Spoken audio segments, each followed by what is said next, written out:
look, he had a lot of doubters at the start, and he has gotten LSU to the top of the mountain. There is no question what it would mean for Ed Ogeron, being a Louisiana guy from LaRose, playing in front of your home crowd, essentially. What's going to be like LSU's Death Valley here tonight, you would imagine. For a guy to win in this scenario would be just a cherry on top of what's been an awesome start to his career at LSU so far.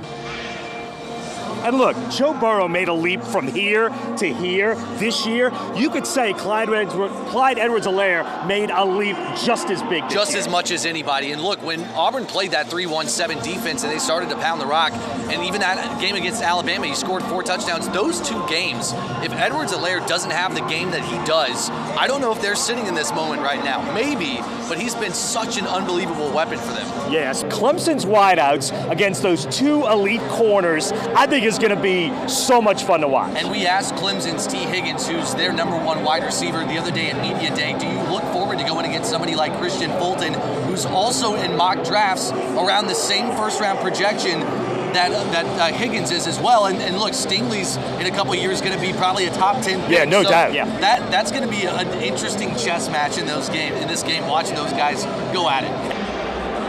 Yeah, and thanks, April. Andrew, you look at this quarterback battle. It's absurd. Heisman Trophy winner guy who's been near perfect against the guy who has been perfect, hadn't lost a game in 2 years. And when you think about some of the great quarterback matchups in the national championship game in the modern era of college football, in 2008, Florida's Tim Tebow against Oklahoma's Sam Bradford comes to mind. 2005, Texas's Vince Young. That's the one I think against of. USC's Matt Leinart. That's maybe one of the best title games, if not the best ever. And I truly believe that tonight between LSU's Joe Burrow and Clemson's Trevor Lawrence is setting up as an all-time great matchup. Watson. Touchdown! Make up for it. Fires to the end zone. Touchdown! There have been so many great college quarterbacks to play in the national championship game, but rarely have we seen both meet each other on a Monday night to decide it all. Jefferson again. Touchdown! But this year, LSU's Joe Burrow is the best quarterback of the playoff era, and Clemson's Trevor Lawrence has never lost a game in his collegiate career, holding a sterling record of 25-0 as the starter. So it has all the makings of an instant classic. And I think the quarterback position is the most important position in all of sport. And I think myself and Trevor are the 2 best in the game right now, and I think that's a big reason why both teams are here. And that couldn't have been said better by Burrow. But one of the main factors that's also led to Burrow's success this season has been his ability to diagnose defenses pre-snap. Clemson's defensive coordinator, Brent Venables, is one of the best DCs in the game and is a master at disguising his strategies. But because of how LSU spreads teams out and because of how they involve their tight ends and running backs so often in the passing game, that regularly forces defenses to show their cards. Sometimes what they do, they don't give you as much of an opportunity to disguise, and it still comes down to executing, just like you're talking about. You know, he's very accurate. And that may even be an understatement. Burrow is completing nearly 78% of his passes. If the season ended today, he'd be the all-time single-season leader in completion percentage. And yet the X factor in this game for both of these quarterbacks may also be their legs. And I think that's the difference maker for both of us. When teams have everything covered, we can still make plays with our legs. And if you watch Clemson's semifinal game with Ohio State, you'd quickly see Lawrence made throw after throw on the move from every body angle required. And if you think about it, every Heisman moment Burrow has had this season also involved his lower half too, keeping plays alive to make the unthinkable happen.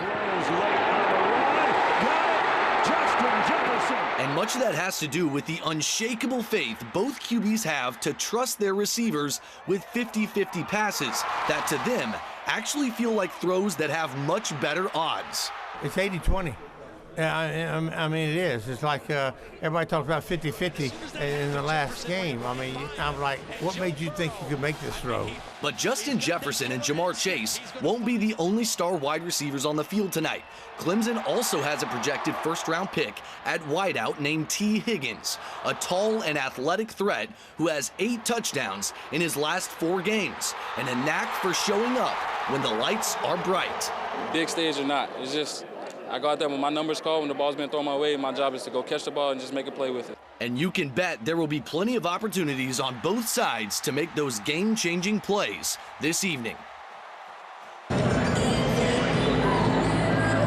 And what's incredible going into this matchup is that LSU quarterback Joe Burrow is 4 touchdown passes away from the single-season touchdown passes record.